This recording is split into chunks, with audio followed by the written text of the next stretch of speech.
Division, which is where I met Barry. Okay. And then I ended up in the budget division. So you moved? Many years? 31 years. Actually, I say 31 because I retired after 31 years. But then 2 years after that, after my retirement, I went back and worked another 2 years, which was really and then,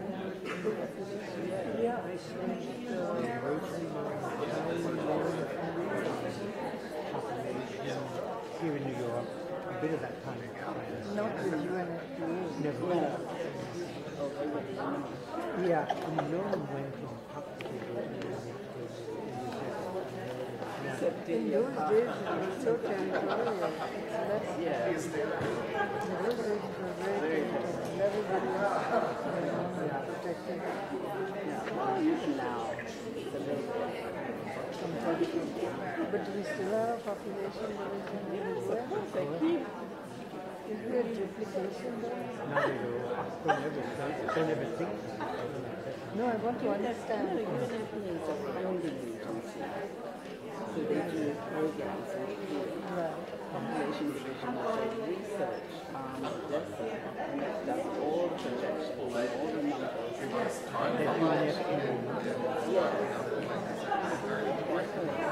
That's what it's under this. I know. I have a niece who's done major in math with many distinction awards from NYU, and she could she be of use in the research of the data? Normally, well, you have to look on the website to see whether there's any programs available. Do they really put on the some website? Yeah, they do a lot of it. And usually they're demographers who statisticians. Yeah. So it's worth looking on the website to see whether So you go to the website and then maybe jobs. The contact us for jobs. I think that's the website, UN Jobs. Oh, UNjobs.org. And that's for every department? Yep.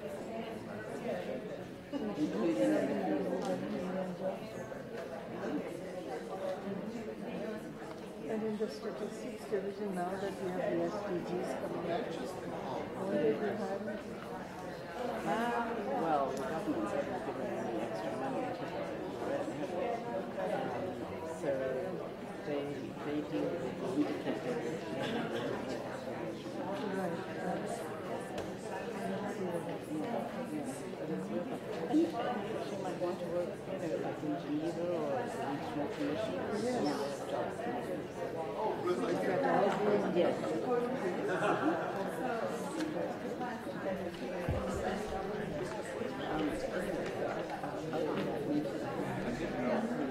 I still have refusal to multi-disciplinary.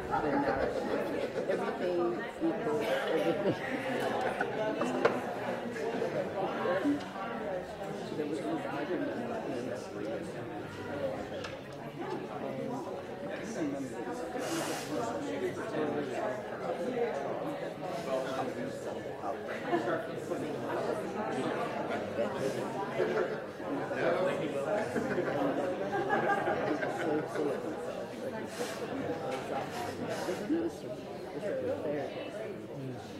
So he put down your net equals the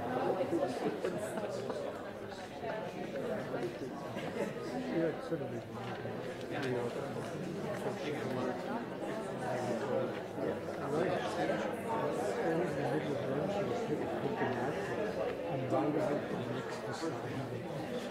really on the back of an envelope. Yeah.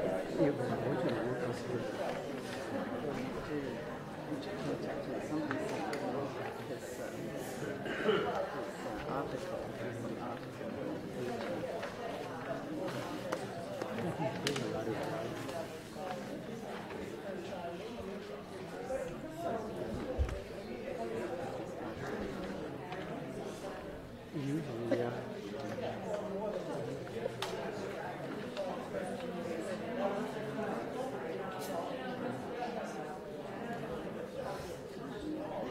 No, I was just, what you were saying. Sorry.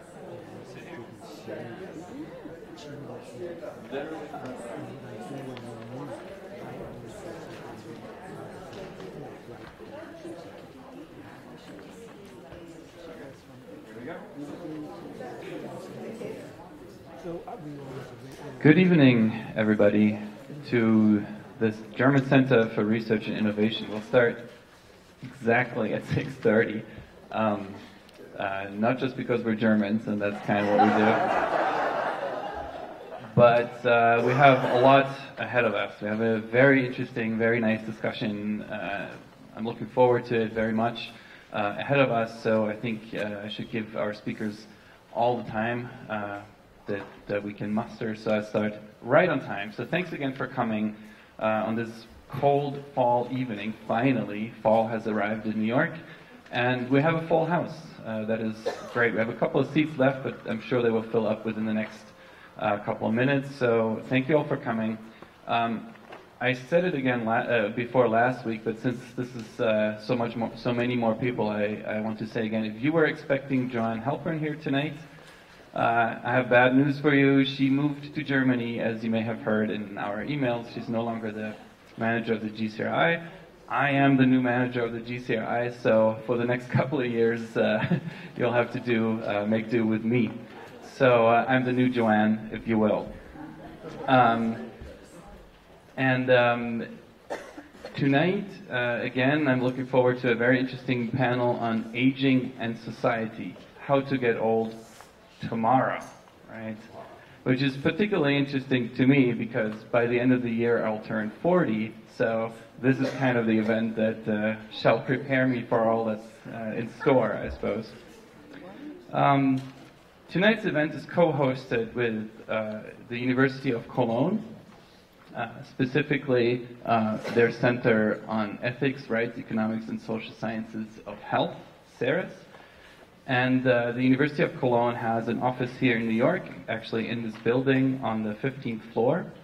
And I'm very excited to work with the University of Cologne and their local office here. First of all, I'm somewhat from the general area where Cologne is in Germany, so it feels very much like home, but also because this is the first event, the first official event for Eva Bosbach as the new director of the Cologne office. So I'm very much looking forward to handing over to her in a second, but I can't hand over the mic before quickly addressing what it actually is, where you actually are. This is the German Center for Research and Innovation. We're one of the many science-related offices here in the building, and we define ourselves as sort of a one-stop shop or a window towards or a bridgehead of, however you want to look at it, for German science and innovation. And we try to foster dialogue with our American partners on various topics, and tonight is a great example for that, where we have speakers from Cologne, we have speakers from New York, and we have a speaker all the way from Washington State. So we span the entire spectrum of what's going on in the US and what's going on in Germany. We do events like this all the time, and we're trying to go into more regions than just New York, but for now, you're right here in the great spot to see our events, sign up for the newsletter, come regularly, and learn about what's going on in Germany and how it is in conversation with the US. So, again, as promised, I'm now handing over to the wonderful Eva Bosbach, who helped co-organize and co-host the event with us tonight, and I wish you all a wonderful and interesting and inspiring evening. Thank you.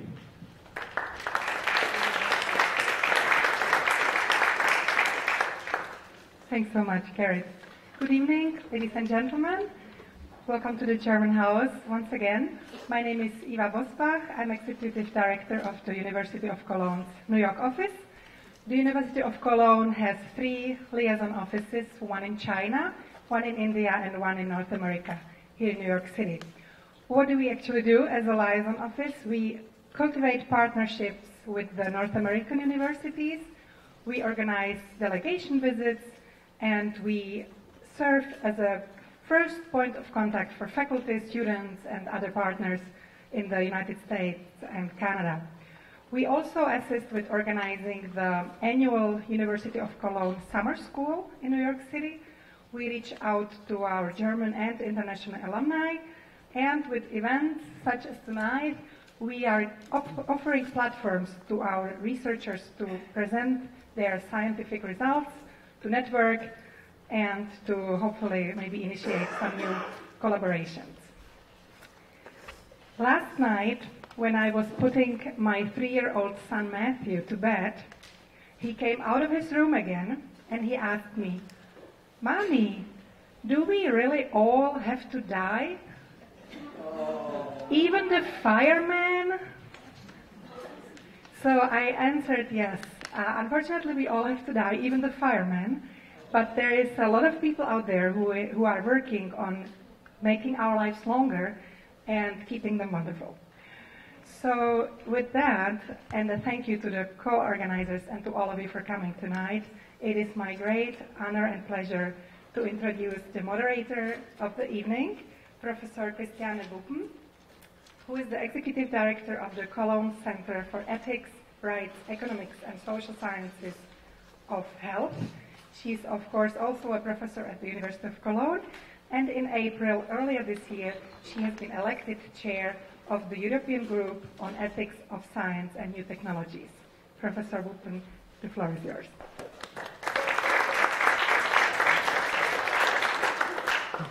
Dear Gerrit, dear Eva, ladies and gentlemen, dear speakers, we are so honored to be here and have the opportunity to talk with you and to introduce the center to you and to have this wonderful and thrilling topic. So it's not about telling you the results of our research. We cannot answer the question definitely how we get old tomorrow, but at least we have a lot of ideas which questions should be answered or discussed. So the center, let me just elaborate 2 sentences on the Center of Ethics, Rights, Economics and Social Sciences of Health.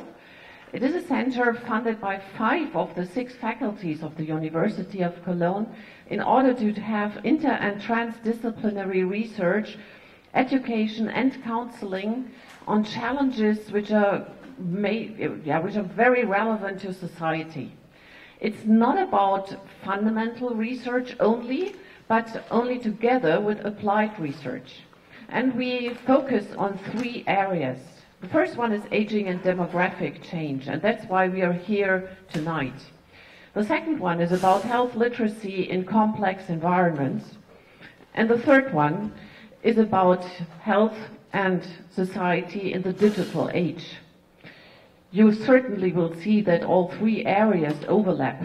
But tonight we will focus on the aging and demographic change issue. And that's now that I can just go to the panelists and introduce to you our first speaker, which is John Mollenkopf.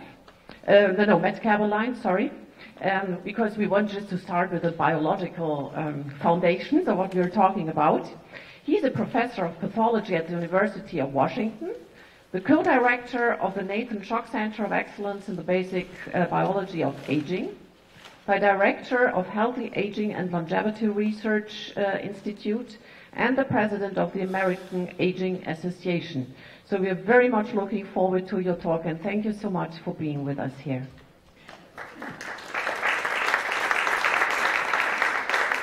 Thank you very much for that introduction, and I really want to thank the organizers for the opportunity to come and talk with you tonight about a topic that I'm very passionate about, and that is the biology of aging. And I think there are many reasons why this is a timely topic.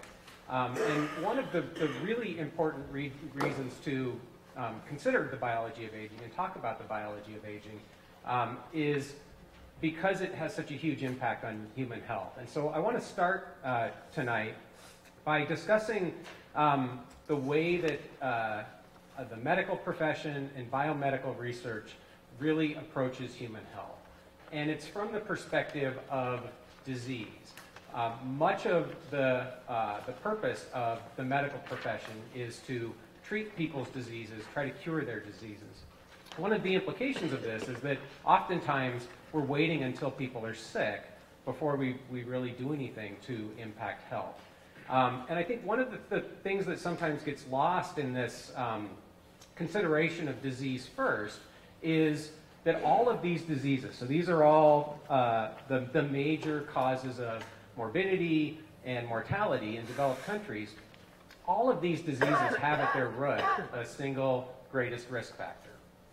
And it may not be what you've heard about. It's not how much you eat, or whether you smoke, or how much you exercise, or how much alcohol you consume. It's how old you are. It's really age that drives your risk of developing all of these diseases. So one implication of that is if we can understand what aging is at a genetic level, a molecular level, a biochemical level, we have the potential to actually intervene or target those molecular processes of aging to treat age-related diseases. And so that's one sort of big picture message that I want to leave you with tonight, is that if we can slow the molecular process of aging, we have the potential to delay the onset and progression of all of these diseases at the same time. And so you can think about what that might mean. The United States Center for Disease Control does a very good job of tracking when people get sick, what diseases do people die from. So demographers can actually ask the question, what would the impact be if we were actually successful at curing disease? So for example, what's shown here is an estimation of the impact on life expectancy for a typical 50-year-old woman in the United States if we could cure cancer, all forms of cancer. So if I had a magic pill today that I could say, you take this and you won't get cancer, you can just do the math and say, what would the impact be on life expectancy? And it turns out that the increase in life expectancy for a typical 50-year-old woman, if we won the war on cancer, which has been going on now for 40 years, if we won that war, would be about 3 to 5 years in increased life expectancy. So I don't know whether that seems like a big number or a small number to you, To me, the first time I saw this, I was kind of surprised. I thought the effect would actually be bigger. Now, I don't want to minimize the impact of curing cancer on individuals, people's diseases. That's hugely important. But if you look at the population level, the impact is actually relatively small. You can also ask, what would happen if we could cure 4 of the major killers? And it turns out you get about a decade of increased life expectancy for a typical 50-year-old woman. Now, why isn't it bigger than that? It's because all of those other diseases that I showed you before, your risk of developing those diseases continues to go up exponentially as you get older, even if we cure individual diseases. So now we can do the thought experiment and ask, well, what would the impact be if we could actually slow aging? And what's shown here is the impact of slowing aging comparable to what is now routine in laboratory animals. We don't know yet how easy it's going to be to translate that linearly to people, but let's just do the thought experiment if we could. Turns out that you get a much bigger increase in life expectancy, but more importantly, that comes along with an increase in health span, the period of life that's spent free from chronic disease and disability associated with aging, because we've targeted all of these age-related diseases at the same time. And so a term that has been coined by J.L. Shansky to sort of describe this impact on healthy longevity is the longevity dividend, the added value that you get from targeting aging directly. And so you'll see from my slide that I have called this the promise of 21st century medicine. I hope and I believe that as we move through this century, we will see therapies that actually start to target the biology of aging, make it into clinical medicine to greatly enhance the healthy period of life for many people. And so I hope that's where we're going with 21st century medicine.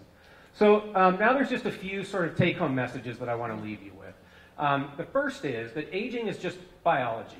There's nothing magic about trying to understand aging at a genetic or molecular or biochemical level. So we can see this if we just look across the animal kingdom.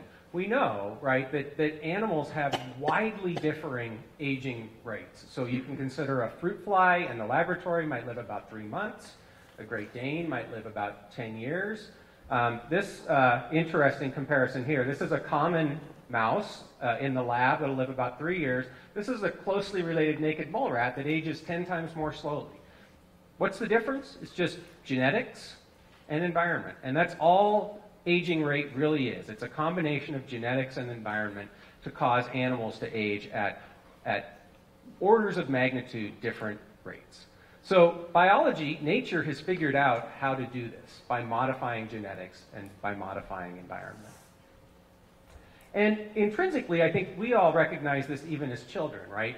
We all sort of accept, when we're very young, this idea of 7 dog years to 1 human year, right? What we're really saying is dogs age about 7 times faster than people do. That's not a perfect equivalency, but it's pretty close. And even within species, if you consider a large dog, a Great Dane, for example, or an Irish Wolfhound, and you compare that to a Chihuahua, the large dog will age about 2 times more rapidly than the small dog. And that's just genetics. So again, across species and even within species, there are pretty dramatic differences in the rate at which different individuals age. So the goal is to try and understand that biology so that we might actually be able to improve health span for people. And so the other second take-home message I want to leave you with is scientists are starting to figure this out. So over the past 2 decades, the field of geroscience or gerontology or basic biology of aging, whatever you want to call it, scientists working in this field have made huge progress in understanding what are the molecular underpinnings of aging. And so this figure here, which you don't really need to worry about the details, I show just to make the point. This is from a review that was published in the journal Cell. That's one of the top scientific journals. Outlines these 9 hallmarks of aging that seem to be the molecular underpinnings of the aging process. So we're figuring it out. There's a lot of work to be done. Aging is immensely complicated, as you might imagine. But we're making progress, and we know of molecular processes and pathways that can be targeted either through lifestyle changes or through drugs, through pharmacology, to modulate aging rate. And what's shown on the other side of this slide are just some of the interventions that have been developed that have been shown in laboratory studies to slow aging rate in mammals. So this is happening, and we've made a lot of progress at not only understanding aging, but actually being able to modify it, at least in the laboratory. So the big, I think, challenge for the next couple of decades is how do we actually start to take these successes in the laboratory, bring them into the clinic, bring them into the real world. And hopefully, if people are interested, we'll have an opportunity to discuss some of those challenges tonight.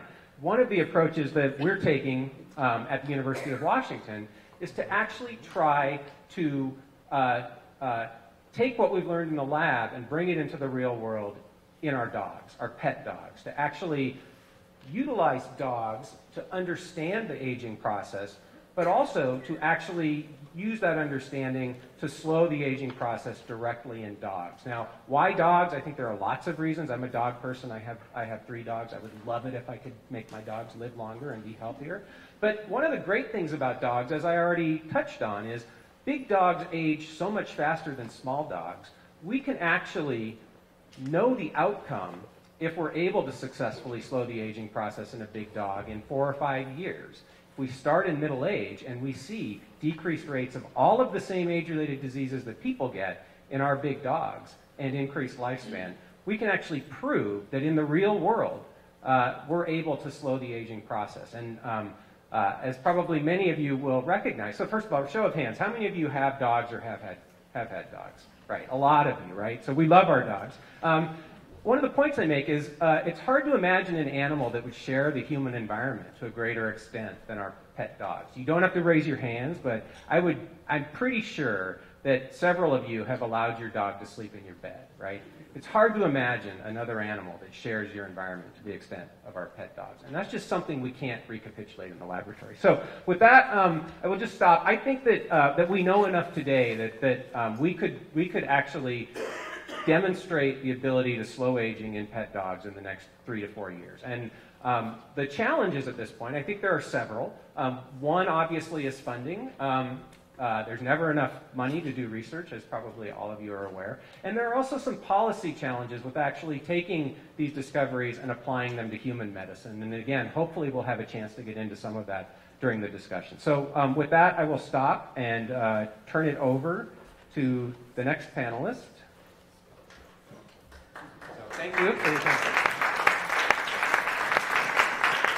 Thank you so much, Matt, for introducing us to the biological basis of aging. And so after you have shown several approaches to us, we can hope that that the dream of humankind from the beginning to live a long and happy and healthy life will come true.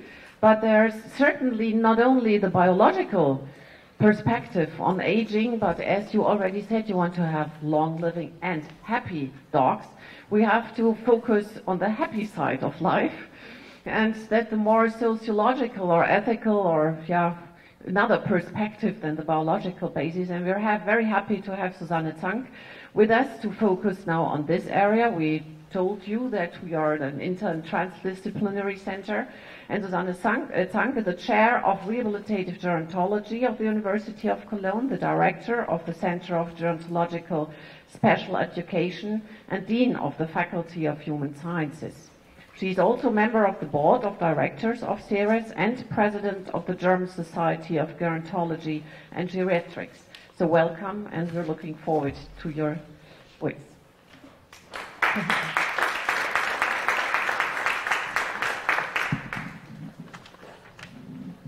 Sorry, just to interrupt. I see some people standing in the back. That's fine if you want to, but there are some seats here in between the rows, so if you don't want to stand in the back, there are some seats there.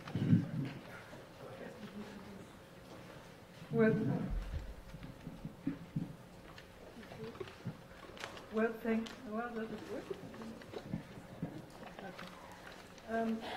Thank you so much for this invitation. I'm glad and feel honored to participate in this event. I would like to highlight a few facts of today's reality and reflect on what that can mean for tomorrow. Life expectancy has risen remarkably, and it's going on.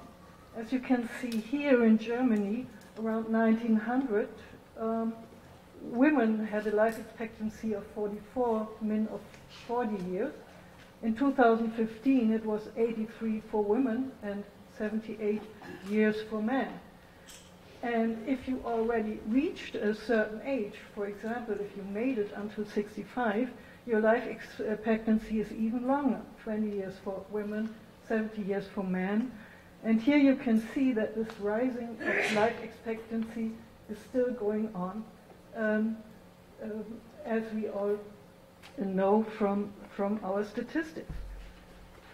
The figures in the US are quite the same, but a little, the life expectancy is a little less than in Germany, but basically the trend is the same. If we look at the structure of families, that means the following. Mothers at the age at their first birth in Germany is 29.5 years. In the US, it is 26 years. What does it mean for the family? This picture is not entirely correct, but for the sake of clarity, I used that scheme. Give birth with 30, become grandma with 60, and great-grandma with 90.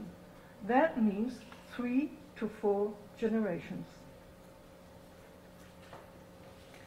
If we focus on the old person, we should realize that it is always a system we have to keep in mind.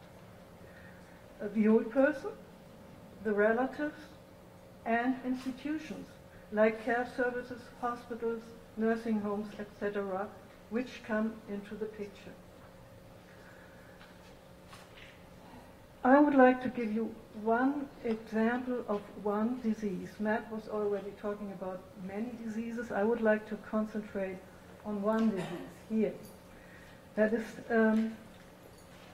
dementia. Here you can see the prevalence rates in Germany. And you can clearly see that it's highly correlated with age. That was the argument of Matt. Here you can see at the age of 65 to 69, the prevalence is 1.6%. At the age of 80 to 84, it's already 15.6%. And 90 plus, it is 41%.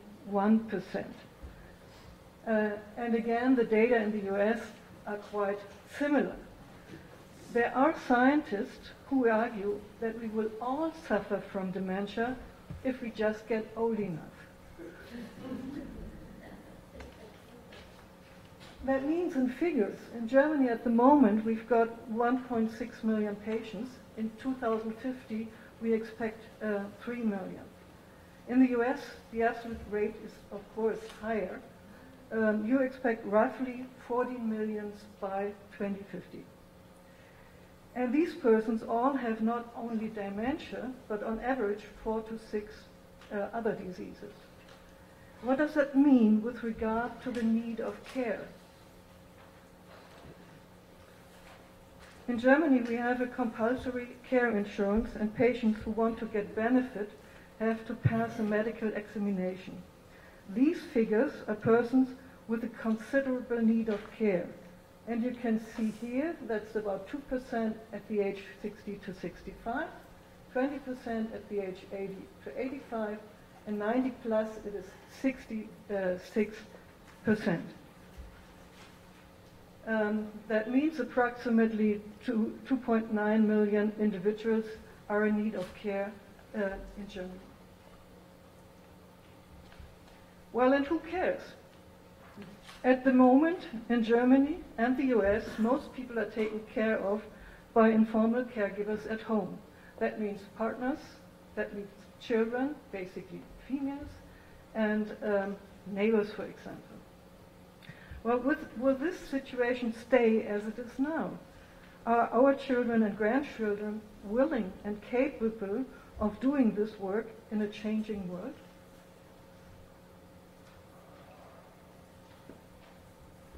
One answer is given by James Fries.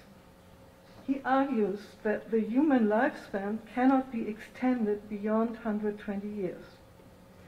At the moment, Multimorbidity, that means having several chronic diseases, start around 80. What if we are able to extend our healthy years? Jump healthy into the coffin at age 120, maybe? The oldest person we know so far is Jeanne Calment. She died at the age of 122 and 164 days, so she's even a bit older than these 120 years James Fries argued with. If we think of the family constellation, 120 years would mean 5 generations. If we live even longer, maybe 8 generations, will we still know each other? Can we spend time enough to build up solid family ties? If all these generations are healthy, we have no problem. If 4 generations suffer from dementia, we will have a problem. Who cares in the future? We will have digital care devices, maybe robots, but there's also a human reserve capacity, males. Up to now, it seems as if females have a care gene which men do not possess, but it's getting better. Nevertheless, we have to change our society. If we stay healthy longer, and the data are encouraging, we could work longer. But we should organize our lifelong work differently. At the moment, everything happens at the same time. Getting children, pursuing a career, taking care of the elderly. This argument is given by gerontologists for at least 40 years, starting with Martha Riley. But so far, the gerontologists are not so successfully in convincing politicians, for example, to change the society economy. We need to lessen workload, distribute it more intelligently over the life course. The digital revolution will create new jobs and the possibility to work at home. But it's not only paid work. Society should appreciate all kinds of contributions. Very old patients might be slower, but that can be compensated. One important question, of course, is, can we beat dementia? There are billions of dollars invested in dementia research all over the world. But how near are we to a solution that means explanation and development of successful treatment? The compression of morbidity is highly important for our healthcare system. But we should not strive for eternal youth. A mixed society with different strengths and vulnerabilities seems more realistic to me. In my opinion, developing a culture of an age-friendly environment can help substantially to meet the challenges of an older society. Thank you.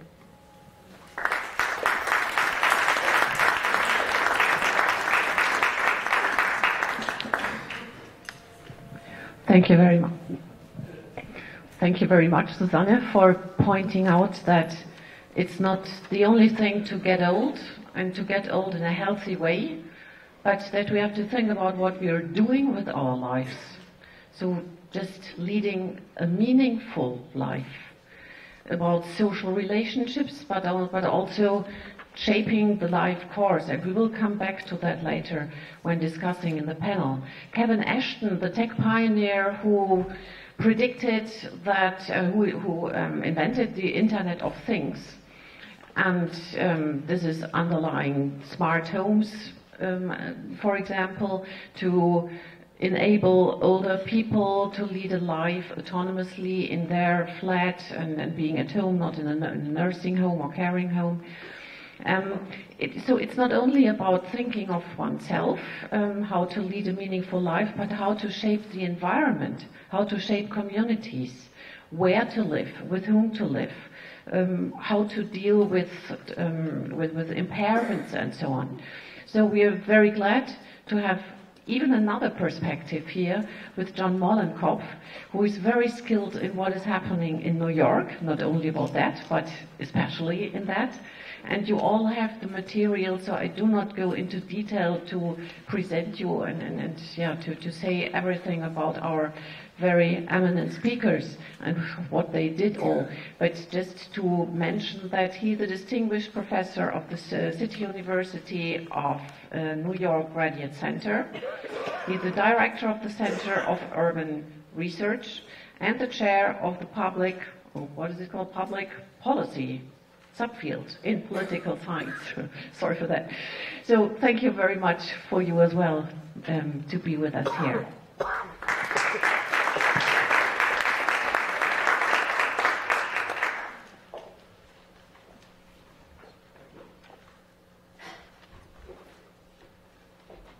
Like the other speakers, I'm very happy to be part of this wonderful event and the stimulating discussion that we'll have in a moment.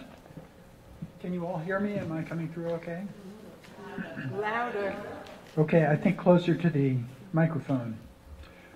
So I want to do three quick things tonight. The first is to give you a demographic overview of who the aging are in New York City as defined by people who are 65 years and older. And second, to ask what kinds of policies the city has put in place to make the city more age-friendly.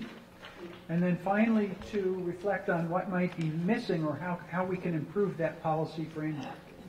And just speaking as someone who's lived in New York City since 1980 and in a neighborhood where many people have grown old and stayed in their homes, New York, I think, is a uniquely suited place to grow old in, because it's not like most American cities or suburbs where you have to have a car to get around. You can walk, take the subway, take the bus. There are taxis. There are other kinds of transportation facilities. And so a lot of people have been growing old in their own homes in New York City. In 2000, there were about 900,000 older people in the city, and by now that number is up over 1 million, and in another 20 years it'll be substantially larger than that, so that now elders make up about 1 out of every 8 people in New York City. Soon, in the next couple of decades, it'll be 1 out of every 5 people. So we're definitely an aging city. And the people in the aging population are interesting because they're a mix of people who were born in New York City and stayed in New York City all their lives and were perhaps born before or during or just after World War II. But we've had a tremendous amount of immigration to the city also, so that we have a lot of elders who are from immigrant backgrounds.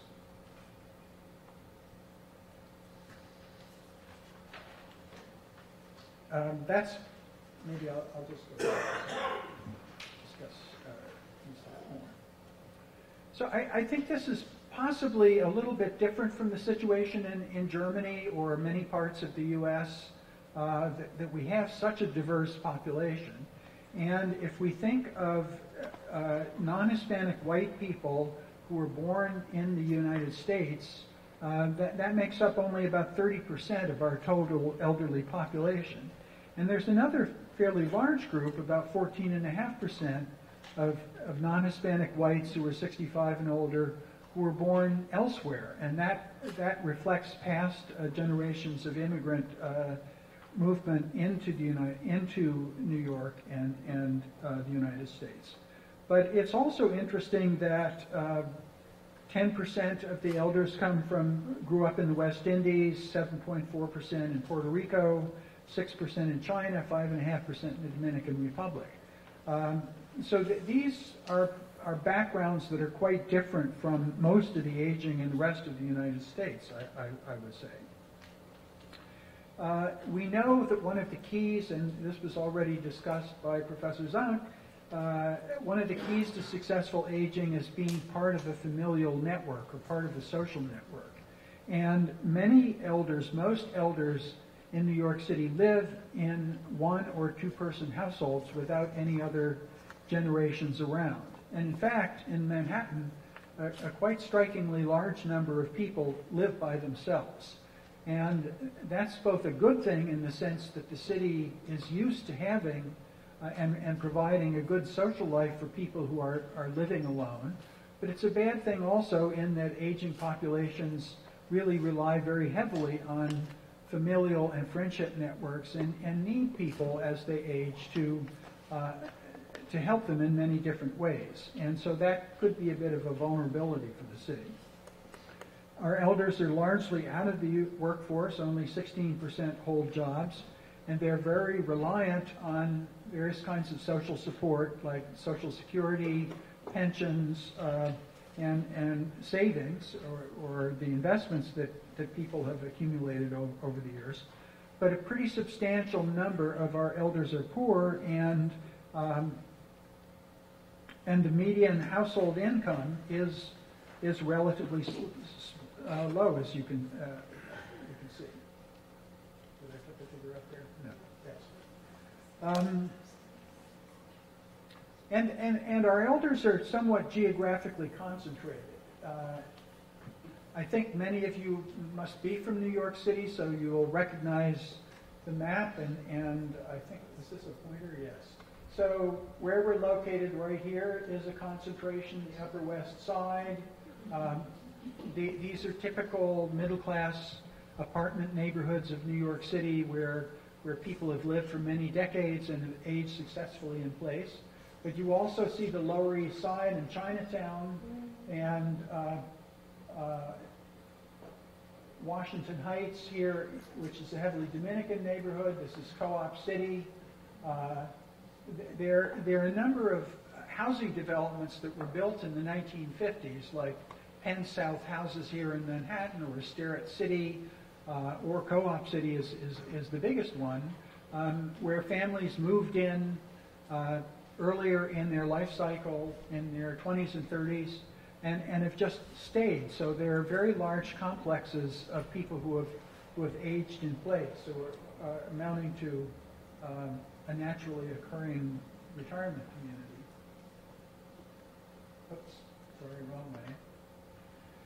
Now, several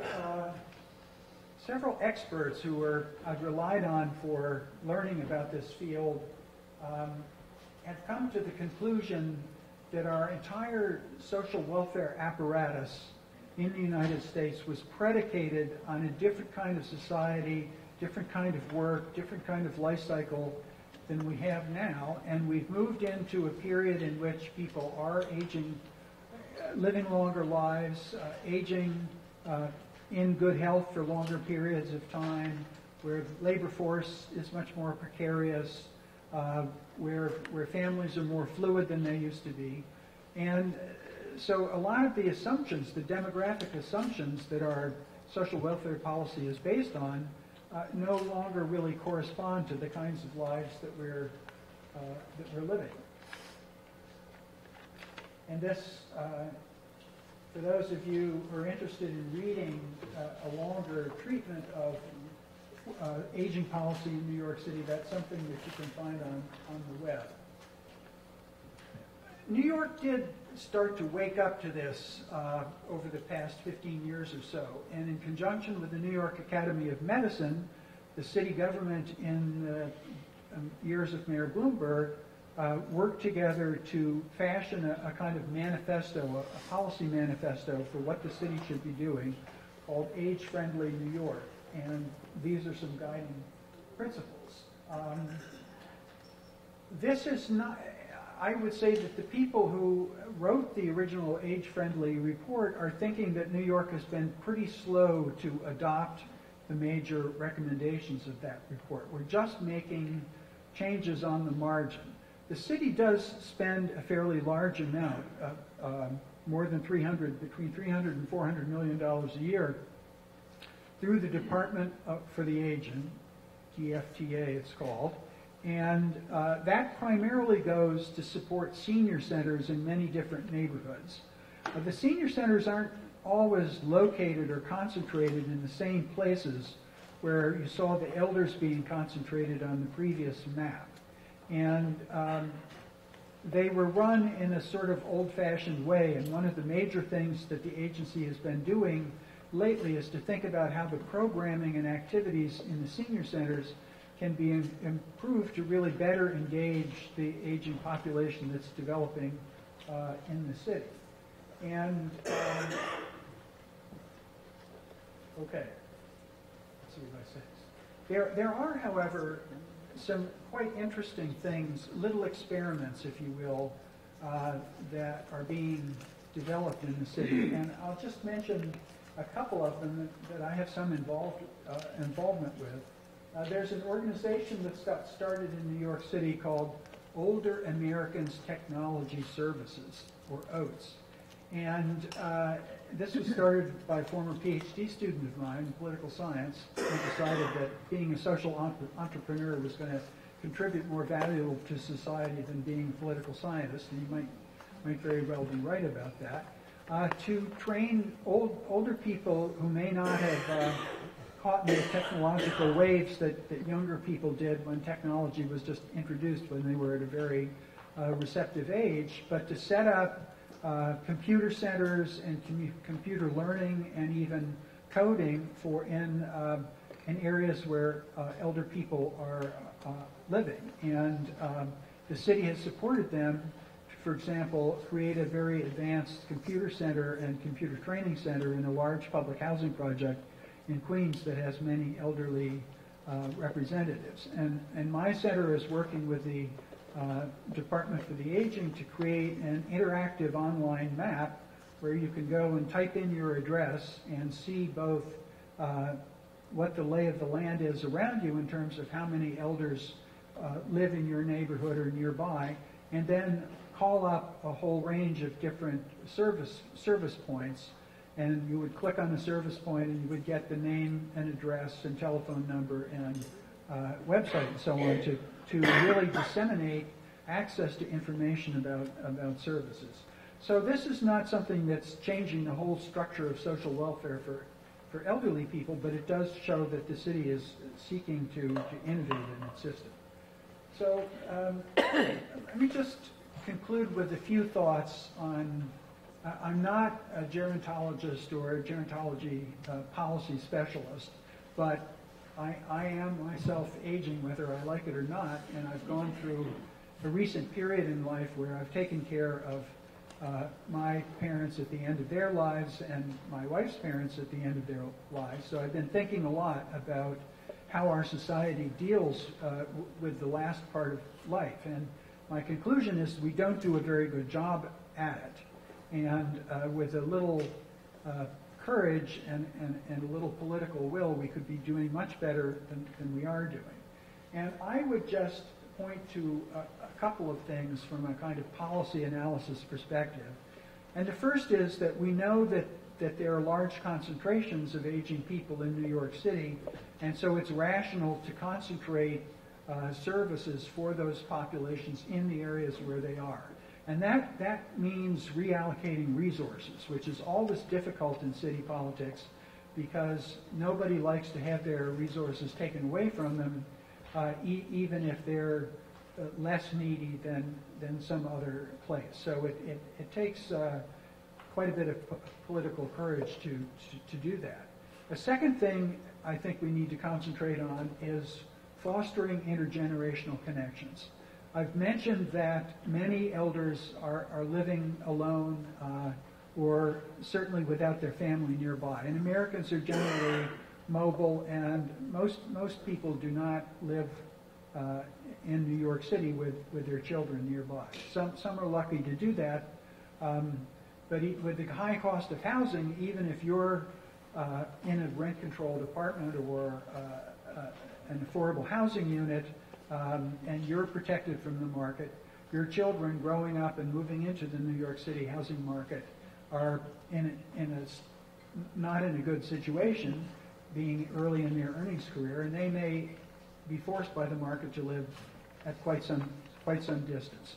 So we have to work on creating artificial social networks between the generations in New York City. And we do a little bit of that, foster grandparents programs, but I think we could do a lot more of connecting young people in the city with older people. As we have many more older people, we're going to need a larger caring workforce, and we're going to have to train more people, and we're going to have to foster connection, the ease of connecting across the generations, which is not such an easy thing to do always. And I'll close with a slightly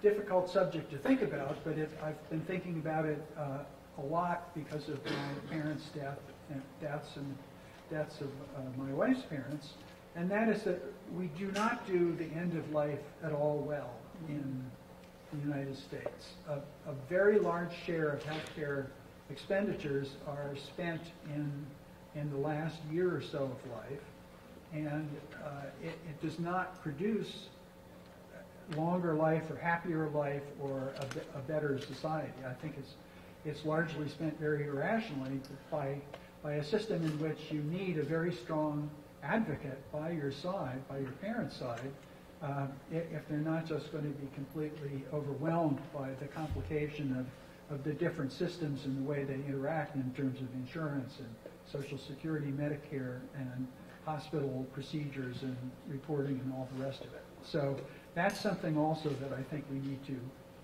think about. Not everybody wants to live to be 120 or 130, or will be able to, and so we have to find a way for individuals and families to have the last years of people's lives being much better than they currently are. Thank you.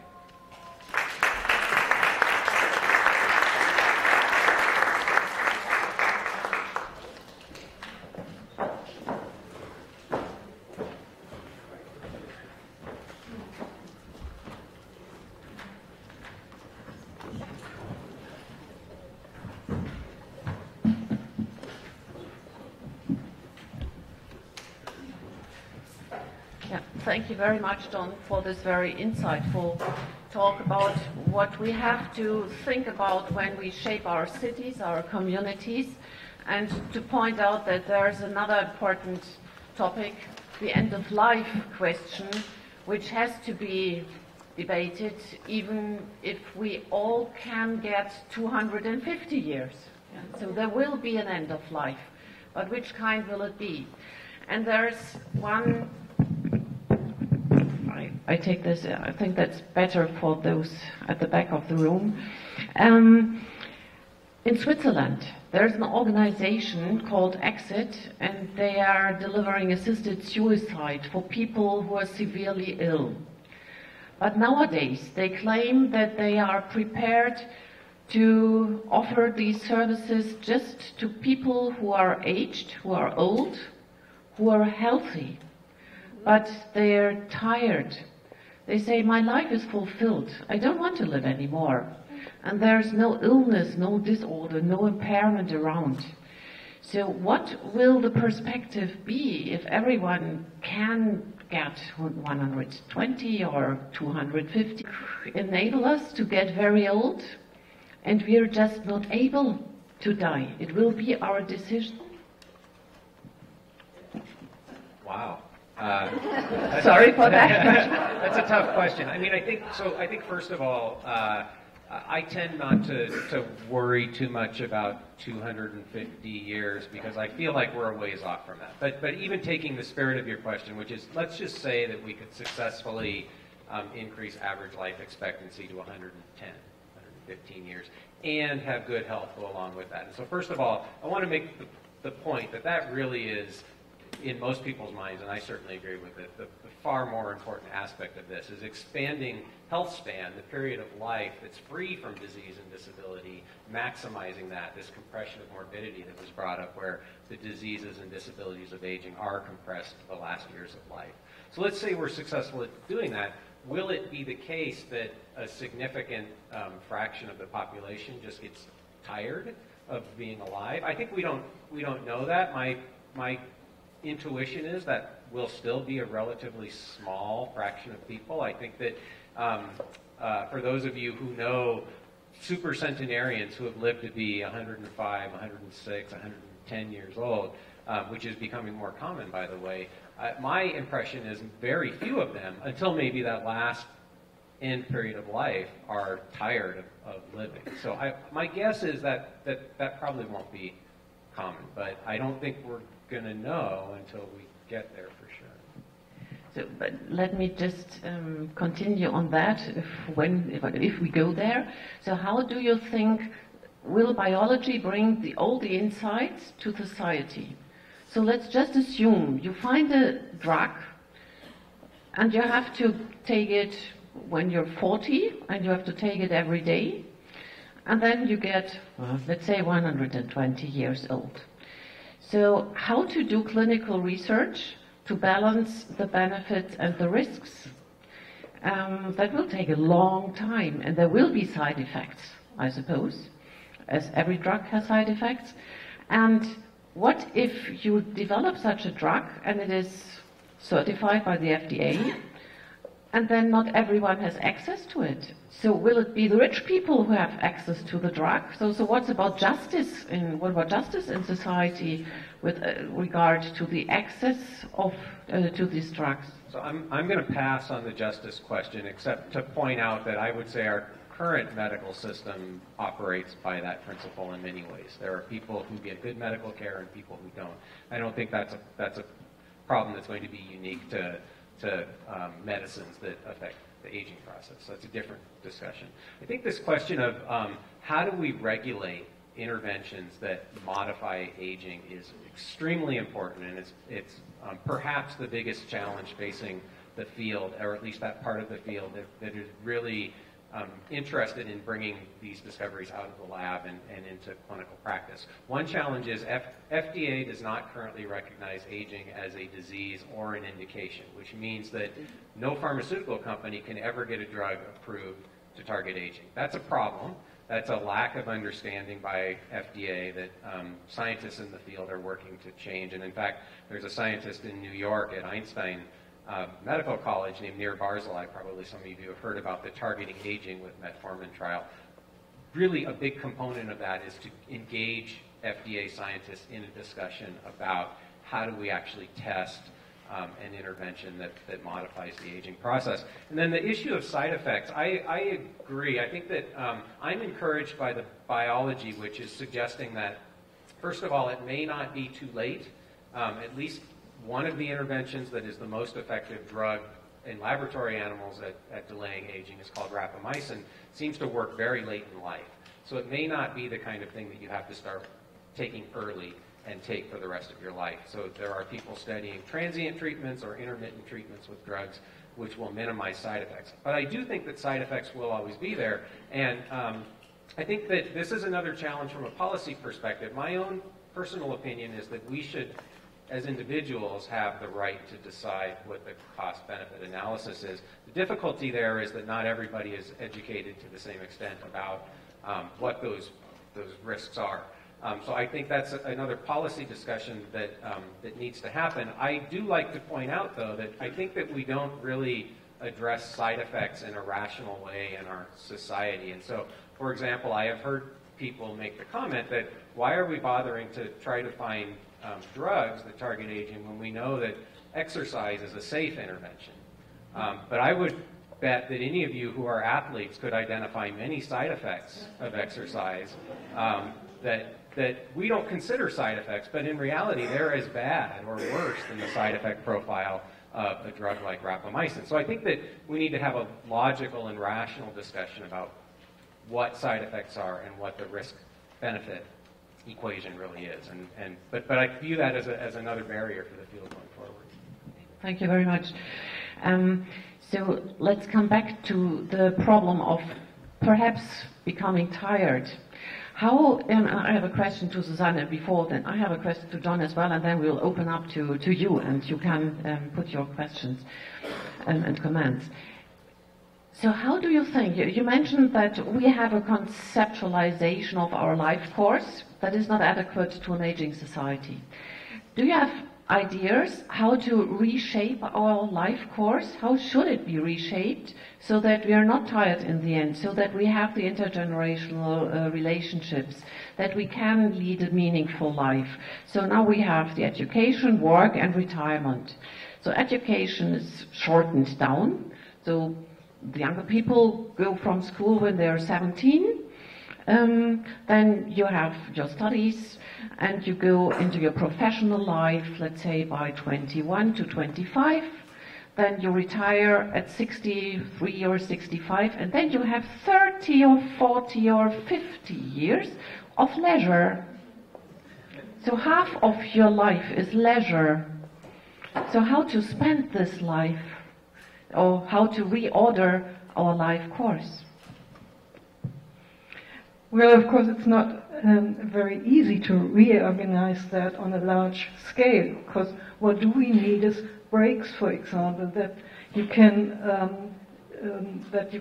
take care of your children, or that you can do further education or whatsoever, even maybe have a sabbatical and travel around the world for a year.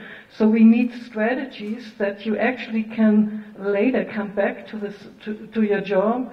That, of course, the job demands are changing rapidly as well. So we need some kind of re-education possibilities as well, that you can re-enter the job markets, but that you really have to stick to the same job or to the same company for many years, and do so many other things at the same time is just irrational.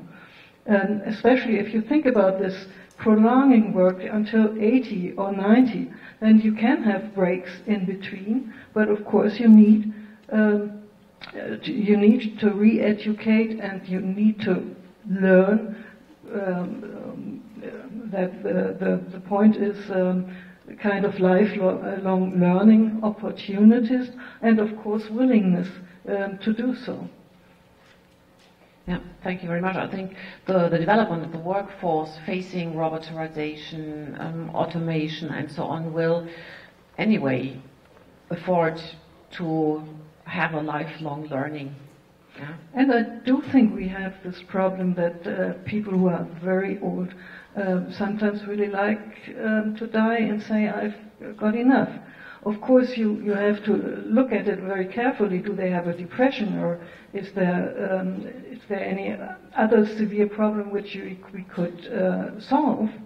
But imagine you don't have anything to do, you don't feel valued, you don't have the feeling that anybody is interested in you anymore, then maybe you just get tired and have the idea, well, my time has passed.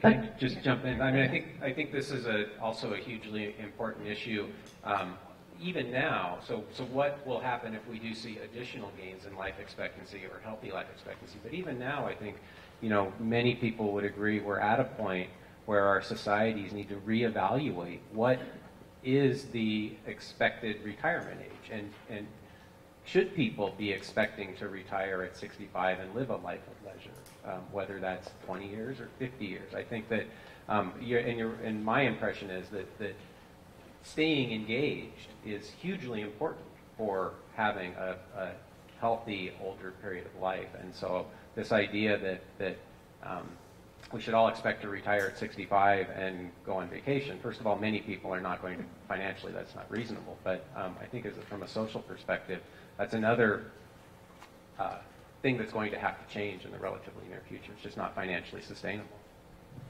So what's striking me is that when talking about a prolonged life expectancy, we usually talk about a prolonging of the older life as an old woman or an old man. What about prolonging childhood? Yeah. What about saying, well, we don't have to leave school at 70. Just let's play more. Let's give them time to be creative. Let's give them time to develop. Let's give them space to try what life can be, and then to prepare better for later life. Well, that's a great idea, but if you look at German policy, I mean, they are doing just the opposite. That That's you have the problem. to start earlier and earlier and earlier. Yeah. My wife tells me I've mastered staying a child. Didn't hear you. Say that again. So, another question for John. I was impressed when you said, well, bring the services to the people where they live. And I said, I thought by myself, yes, that's, of course, that's evident, that's evidently a good idea. But then I was immediately afraid when thinking about policies which are designed to be very efficient. So, will that lead to homogeneous ghettos of old people where services can be delivered in a very efficient way because they're all living at the same place?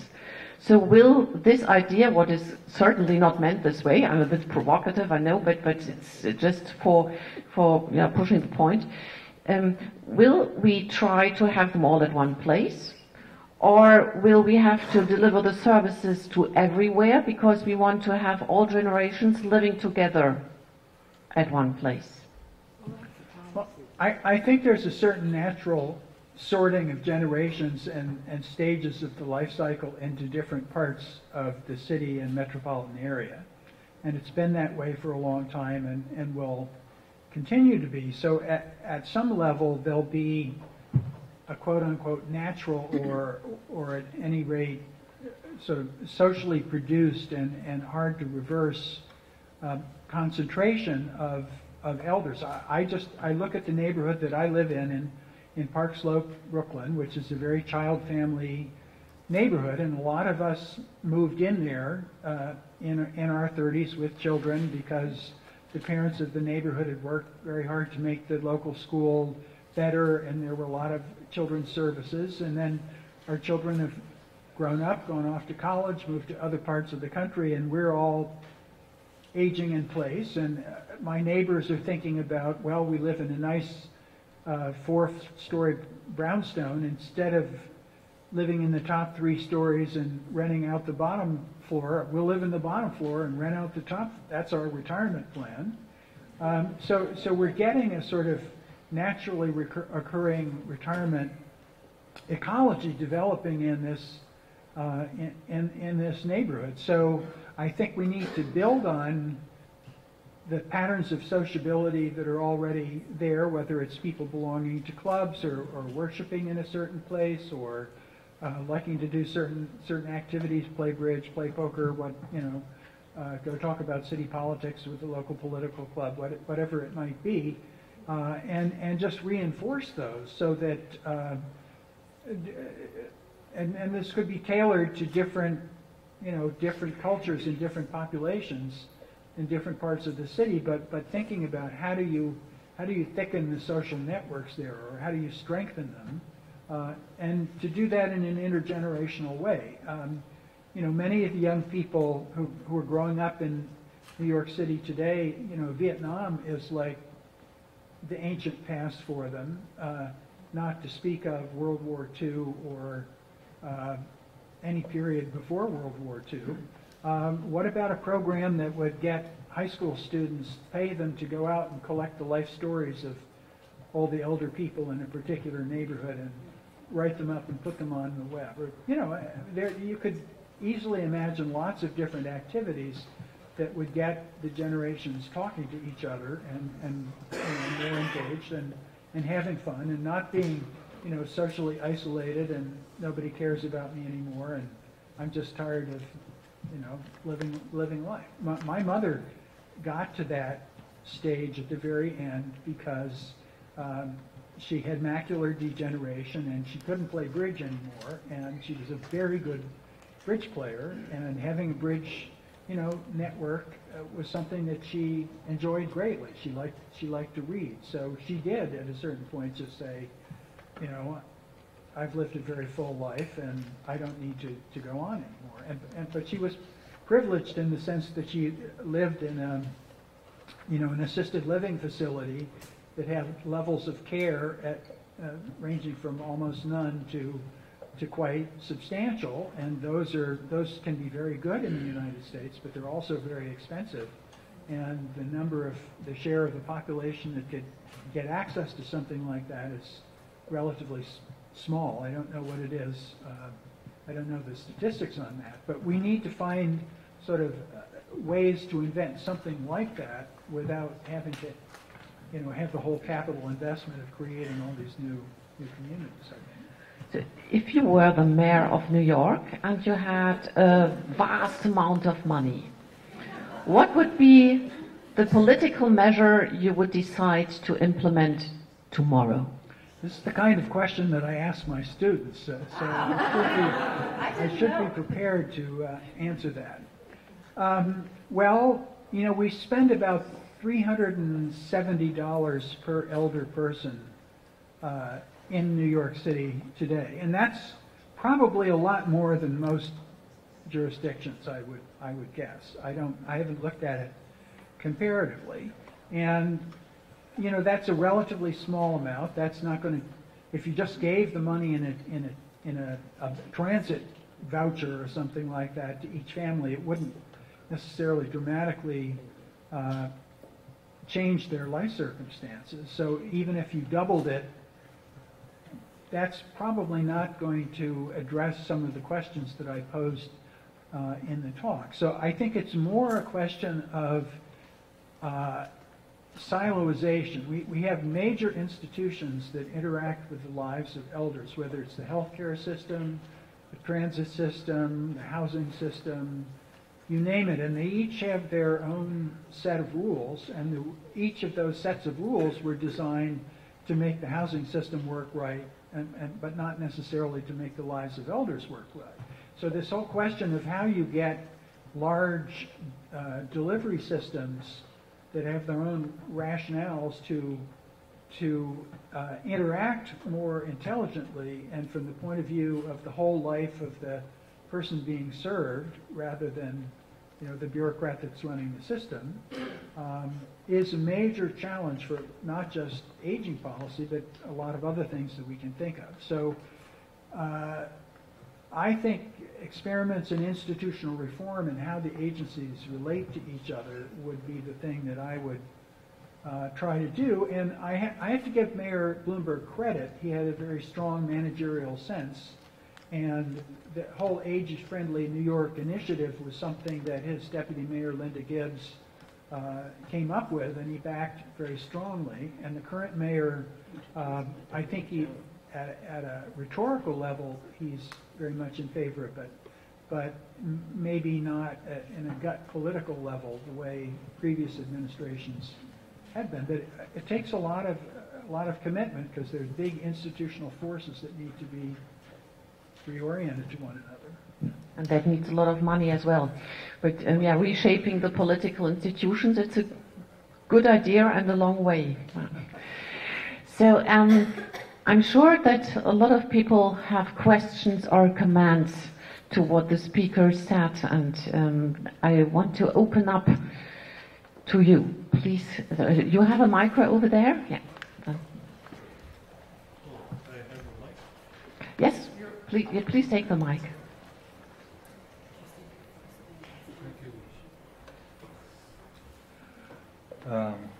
My name is Amitav Adatta Roy. I was born in India, and I'm passing through 4 big cities. First was Calcutta, then I was educated in London, then I spent many years in Sao Paulo in Brazil. I'm here in New York. And my affiliation is the Institute of Electrical and Electronic Engineers, which is a global organization, and we have 420,000 members all over the world, including in Germany. And I also like to say, I am not aging, I have aged. I'm 84 years old, or young, whichever way you are.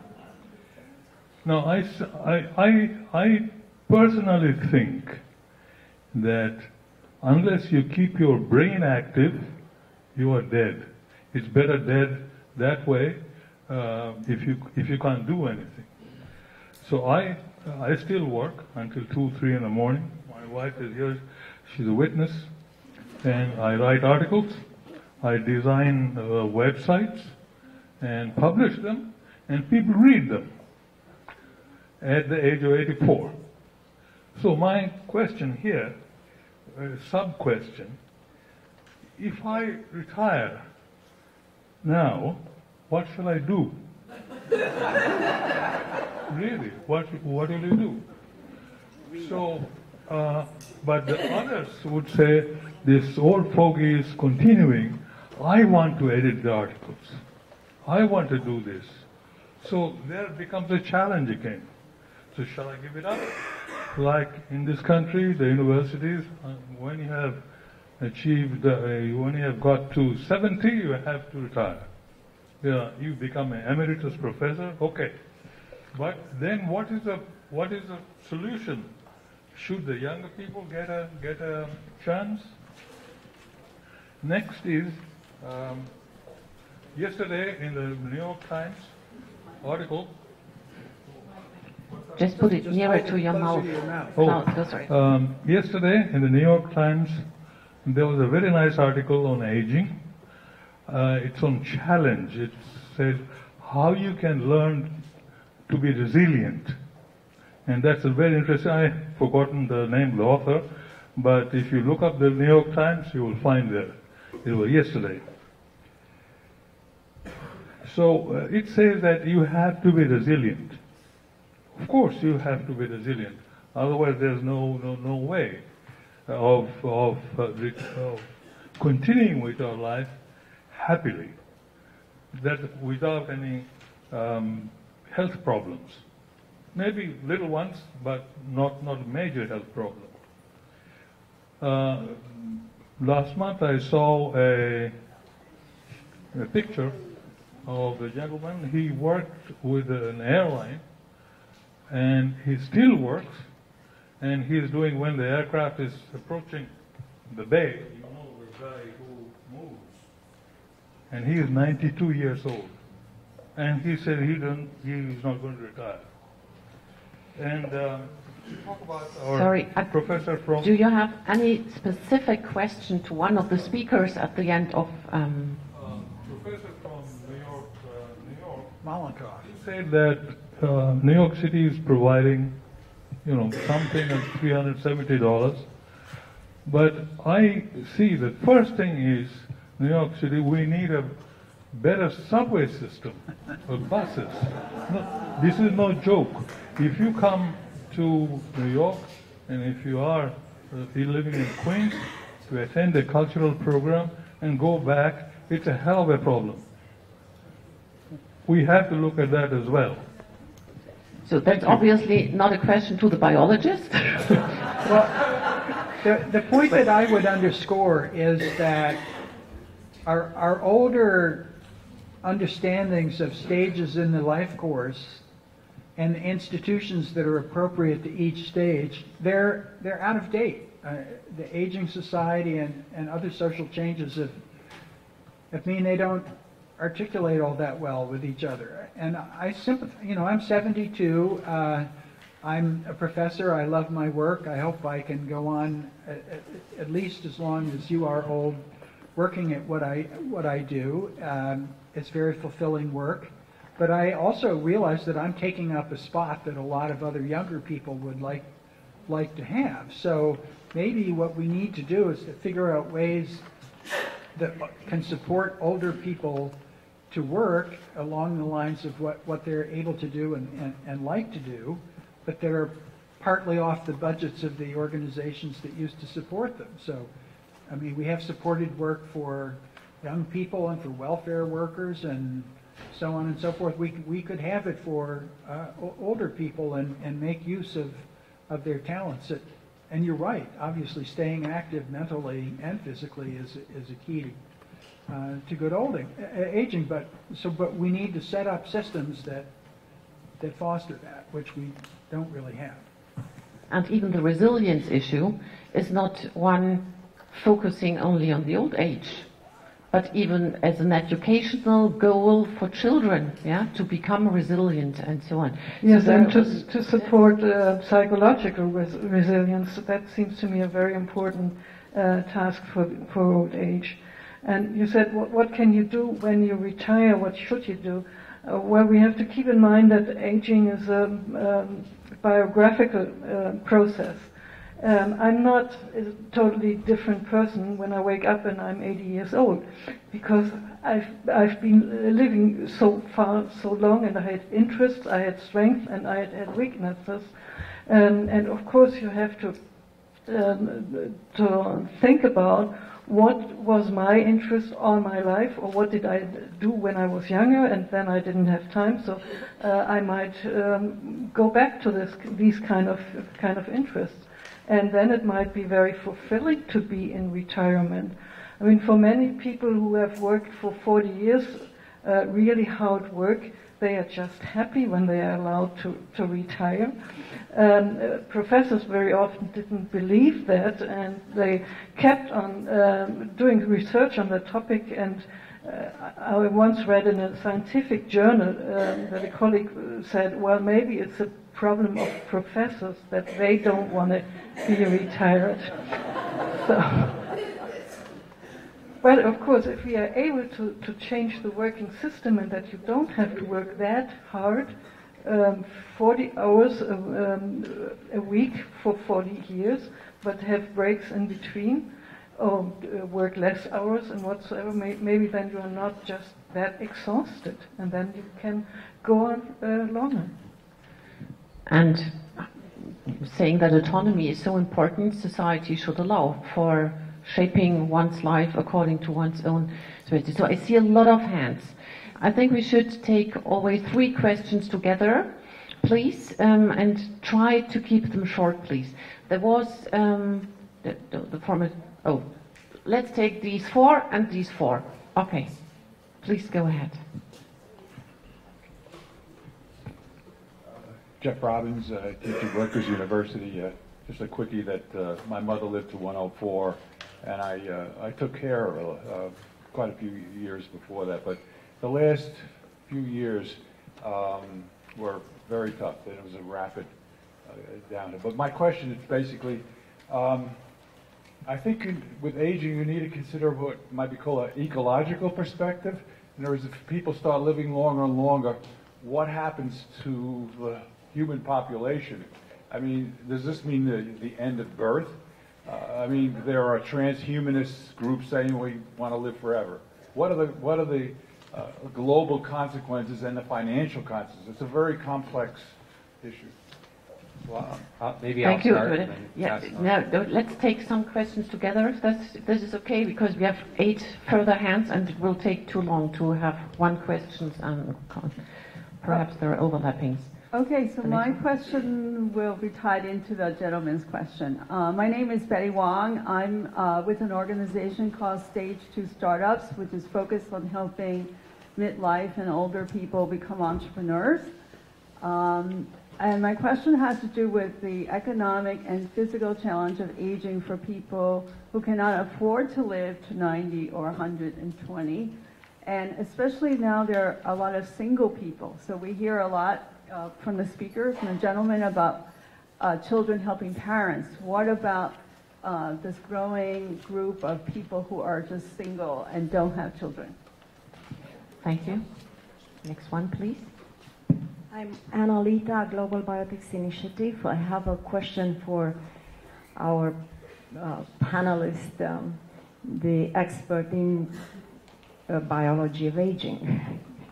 So it seems to be a consensus among the experts in biology of aging that actually human aging is caused by cellular senescence. That means our cells stop dividing. And if so, what are actually, and probably if I subscribe to this theory, but I'm not a biologist, that aging is a disease. And the disease is actually caused, the disease of aging is caused by this cellular senescence. I would like you to expand a little bit on that. And then is the research you're doing, and I find it very interesting. And earlier this week, I Googled your department, and you actually. Do you actually work on that, reversing the clock of aging, as many of the scientists are actually doing, not only in the United States? And thank you so much. And I have another question related to the end of life and palliative care for all the panelists, actually. When you mentioned, and I'm talking about Professor Malenkov, if I pronounced well your name, when you talked about, and you said that the United States is not doing very well when it comes to the end of life, are you also referring to the policies regarding the palliative care, where the right to die movement, which is very controversial in the United States, and I'm not saying more than that. And thank you so much. Thank you. Last question on that side for the first round. My name is Katrina Schindelberg, and I'm a postdoc at the Please Feinstein take Institute. it closer. Yeah. I have a last short question to Professor Kaberlein. If we will have drugs that would slow the aging process, what would you think would be good biomarkers in humans to monitor if they work, if they slow down aging? So thank you very much. Matt, do you want to begin? Okay, I'm not sure I can keep track of all the questions, but I'll do my best. So I'll start with the most recent one, because I know I can handle that one. So biomarkers, yeah, I think that this is also one of the real, has been a major goal of the field for a long time to identify, so what I mean by biomarkers is, optimally we would like to have a test that you could go to the doctor and they would tell you what's your biological age, or even more relevant, how fast are you aging? Because without a test to measure a rate of aging, it's really hard to know if a drug is slowing aging. How do we actually show that? Right now, we have to look over many years and ask, are diseases of aging or declines in function reduced? So having a test or a set of biomarkers that monitor the rate of aging is extremely important for the field, and there are a handful of new technologies that are emerging. And in an effort not to get too technical, I'll just throw out some words, and then I'm happy to chat with you later about this in more detail. But one of the emerging technologies has to do with what's called epigenetics, and these are chemical marks on the DNA that can be measured. And it seems like there's an epigenetic clock that changes as we get older, and that might actually reflect the rate at which we're aging. Telomere length is another one. There are metabolites in the blood that some people think we can measure. So people are trying to develop these technologies, and it's very important. I'll also hit the senescence question, because I do remember that one. So cell senescence, if you probably didn't see it, but on that slide that I showed up of the hallmarks of aging, that was one of the 9, and that is one of the core molecular processes that go wrong during aging and contribute to many of the diseases that occur during aging. And there is some evidence out there that drugs that kill senescent cells, so these are cells that accumulate in our bodies as we get older, it's kind of like there are 2 pathways that a cell can go down when it's not going to work anymore. 3. It can die, it can become cancer, or it can senesce. Obviously, becoming cancer is the really bad outcome.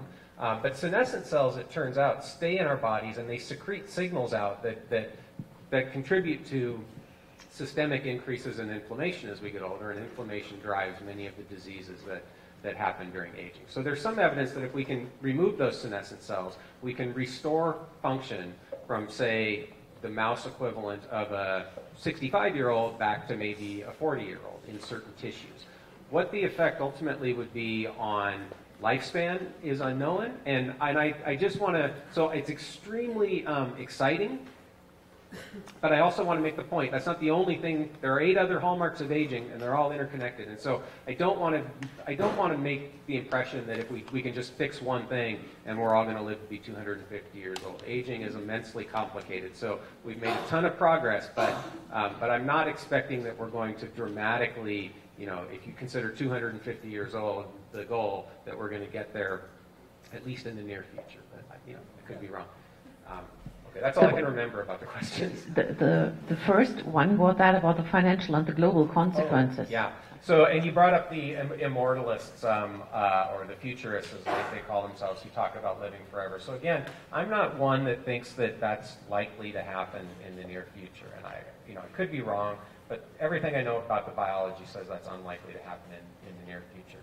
But even, what would the consequences be? Let's just say that everybody started living to 120 in good health. It's hard to know what the answer would be, but I suspect that we would see people put off having children till later in life. That would lead to a shift in the demographics of the population in terms of age. That's already happening anyway. The hope would be that those people will be healthier as they're getting older. I think these are important conversations for people with more expertise in the social sciences than I have to discuss, and the economics of how that might work. But I do want to address the point which sometimes gets raised in conjunction with this, is that should we even be trying to modify aging rates? Is it ethical to do that because of the societal complications or changes that may happen? And my argument to the idea that we shouldn't be trying to modulate aging is that our goal by modulating aging is to help people live longer and be healthier while they're living longer, which is exactly the same goal of trying to cure cancer or cure heart disease or cure Alzheimer's disease. It's just that in my opinion, likelihood and impact of being successful is much greater by targeting aging than it is by trying to cure individual diseases. So I don't buy into the ethical concerns, but I do think that there will be changes to society that come along with this, and that those changes need to be thought about and hopefully planned for in a rational way. Although, given the way our governments always work, I don't know whether that's going to happen. But that points to the fact that language is playing a major role. So if a research project says it wants to prolong life expectancy, it's something else than to say the research project is aiming to avoid harm. And as a side effect, you live longer. You know what I mean? No. I felt that. So if millions and millions of dollars are spent to prolong life, then people can come and say, well, why? Yeah, so it's not about living longer and longer and longer. It's about living a good life and being healthy and to avoid harm and to avoid disease and impairment. Yeah. And so I think your point that the words that we use can have a big effect on how people perceive the research. And that's part of the reason why I and other people who work in this field really are trying to emphasize this idea of healthy longevity or health span. That really that's the goal, is to maximize the healthy period of life, which is the same goal of the practice of medicine, and it should be in every way, right? So I think the goals are the same, but you're absolutely right. The words that we use to describe them can impact perception. And societal acceptance and so on. Absolutely. So, but there have been questions not yet met. So, Susanne, do you want to answer to those questions? I only recall the question of singles. Yeah. Yes, we have a growing amount of singles without any children in our societies. As far as we know from research which was done or which is done, we know that normally they can compensate this fact that they don't have children quite well, that there is no difference in subjective well-being or life satisfaction in singles in comparison to other groups in the society. The only problem is when it comes to very high age, because when then your network, your friends, they all died, and you are the one who is left over. Then it's becoming a real problem, but not before. And there was the question about the end of life and right to die movement, etc. Right. Going back to that long paragraph that I left up there for you to read, the pension systems, the public pension systems of the wealthy countries are all at risk at various levels because it was based on an assumption of a working life of a certain period and then a retired life of a certain period, and the retired part of it has grown larger, and we've indexed the benefits. It's become more costly. So what's been paid in currently to the American Social Security system will sustain it through another decade or 20 years or so. But there comes a point when it is fiscally unsustainable. So, and we could, we have been resolving that by saying retirement age should creep up from 65 to 67 to 60. And we can keep pushing back the retirement age, and we can increase the amount of income that we tax from Social Security. So that there's certainly things that we could do to beef up the Social Security system. But I think maybe we need to think more creatively so that, for example, as we were discussing earlier, there would be some sort of financial support for working half-time rather than full-time. And the benefits would be stretched out in such a way as to make that seem like a good choice for people. The other thing is that our pension systems in the United States have been under severe stress, and very few people entering the workforce today can have access to a defined benefit pension plan. And so it's based more on your earnings career, and if there are inequalities of earnings by race and gender and so forth, that's going to reproduce those inequalities in the retirement system. So we have major challenges to figure out, how to finance the old age period of our lives that so far we haven't really come to grips with. Maybe Germany has, and I'm just not aware of it, but the United States certainly has. Germany is not convinced that they have solved this problem already. So there are another questions here to my left.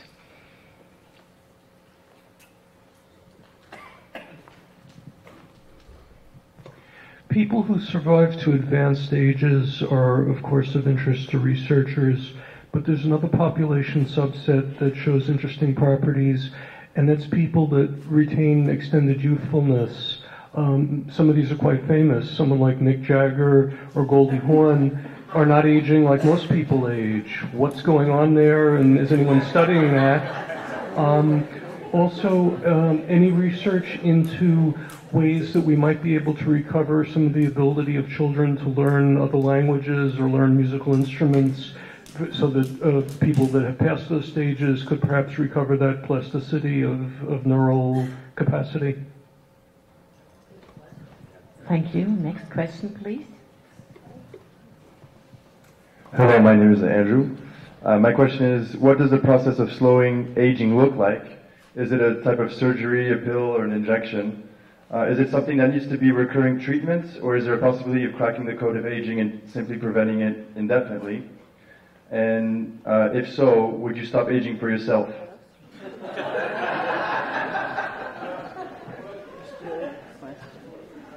Last word here. Frank Bamberger. The question is, how can you encourage people to have a better lifestyle so result in good physical health? And also, as you mentioned, how can you encourage them to, in the lifestyle, develop interests? So when they retire, they have something interesting. Just briefly, I had a German doctor, and he said that those days, people would retire at 55, sit in the legal stool, the chair, and they'd be dead at 60. So how to develop interest and a healthy lifestyle early, not when you're 65 or 70. Very true. So, did you have a question as well? Yep.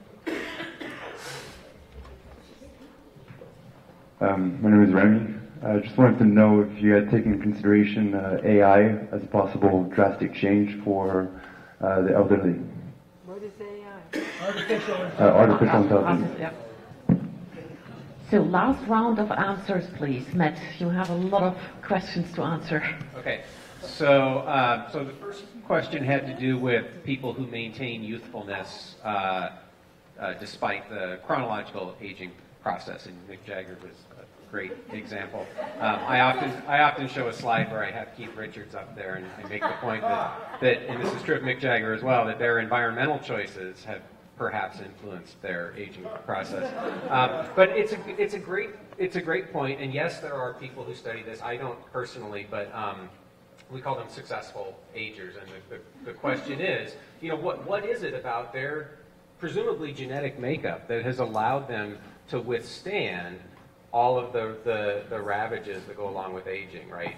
Whether that comes from your lifestyle choices or your other genes. And Marie Calmen, who was the longest lived person ever, 122 years and 100 and some days. She's famous for having a lifestyle that is not necessarily what we would consider the most healthy. She stopped smoking when she was 106 or something, right? She drank every day. She loved to eat chocolate. So one model is that there are people out there who have a genetic makeup that makes them resistant to aging. And people, in fact, there are people at Einstein University who are studying this. NIRS group is one of them, trying to understand what are those genetic factors. So absolutely, people are looking at that, and it's an important approach. Would I slow aging in myself? Absolutely. Would I want to live forever? I'd try it for a while. What's it going to look like is a harder question to answer. So what we know now is that there are lifestyle approaches that can modify aging rate, dietary changes, exercise. How do we get people to actually do it? That's for other people to answer. I don't know. It's hard. But we also know there are drugs in mice that can do it. People are experimenting with genetic manipulations like CRISPR to modify the genome in ways to slow aging. I think all of these are going to happen in the future. There are some kind of wacky stories out there about blood transfusions. You take blood from a young mouse, you give it to an old mouse. This works, by the way. It's called heterochronic parabiosis. It makes the, sorry, big word. But yeah, it's blood from a young mouse hooked up to an old mouse. The old mouse gets younger, the young mouse gets older. There are circulating factors that have this effect. There are people trying this in human beings for Alzheimer's disease and other approaches. So, what it's going to look like, I don't know, but there's a lot of really exciting science out there. And again, my feeling is that we're on the cusp of 20, 30% effects on aging. That translated to lifespan and health span. Where we're going to go in the future, whether we're going to see much larger effects, I don't know. I tend to be, believe it or not, I tend to be pretty conservative in my views on this. I think if we've done it in a small mammal like a mouse, we can probably do something similar in people. I've yet to see anybody quadruple the lifespan of a mouse, so I don't know when that's going to happen. And I'll just add one point to that, because I'm sort of surprised the whole Alzheimer's dementia conversation hasn't come up more here. I'm sure that there are many people in the audience who have experienced this in loved ones. People say, well, we've been able to cure cancer or cure Alzheimer's disease in a mouse. Why can't we do it in humans? And I think one big reason is that all of those studies have been done in young mice. What you miss is the biology of the aged animal, which is very different than the biology of a young animal. And a drug or an intervention that works in a young animal oftentimes won't work in an old animal. And I absolutely believe that's been one of the major failings of biomedical research. It's starting to change as people recognize the importance of aging. And my hope is that the Alzheimer's field will take this more into consideration and actually try to understand, why is it that Alzheimer's disease is a disease of the elderly? What is it about the aged person that makes us susceptible to Alzheimer's disease? I think that's going to be really important for developing therapies. Sorry, it's a little off topic, but... Thank you very much. Well, fortunately, it's not only the genetic makeup which is responsible for how we age. And we now know that there are a lot of capacity for development in old people that has been proven in many, many ways. For example, in rehabilitation of stroke patients, or if you take healthy persons, that they are certainly able to learn a new language, for example, even very complicated languages. It does take longer than with children, but it is possible. And that makes us happy that we can try to develop training programs, for example, that people really get engaged and trying to improve the skills they already have, or even develop new skills and learn new things. Yes, I would just close by adding a little bit to that, saying we do community organizing around many types of problems, whether it's neighborhood crime problems or trash or improvement or so forth and so on. I think we need to create a new career of community organizing of elders to help them get involved in new and different things. And I would just recall the older Americans Technology Services oaths.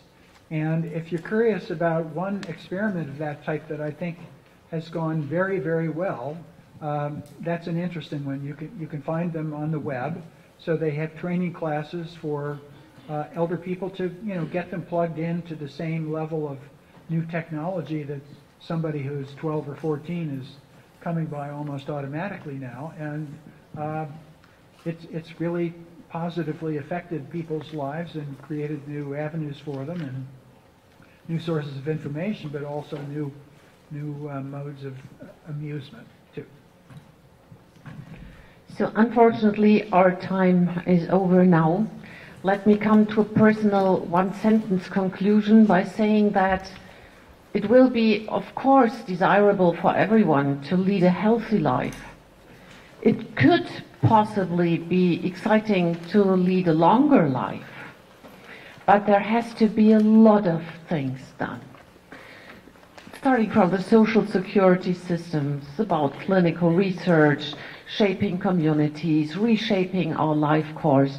So a lot of challenges with regard to our self-conceptualization and the societal environment.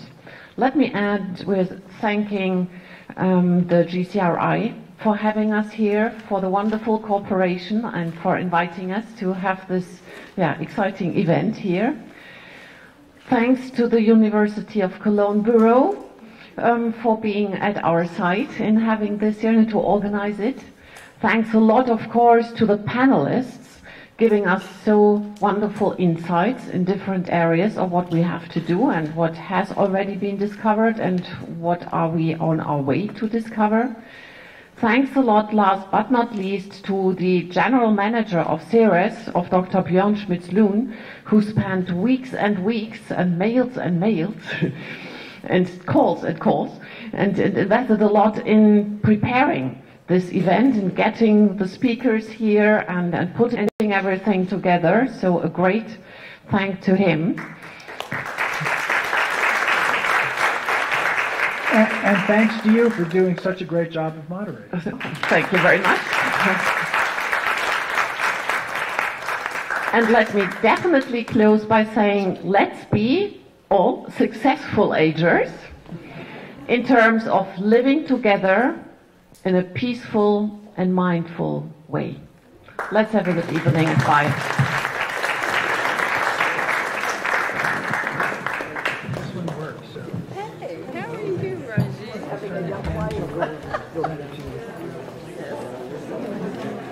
So thank you everyone for coming.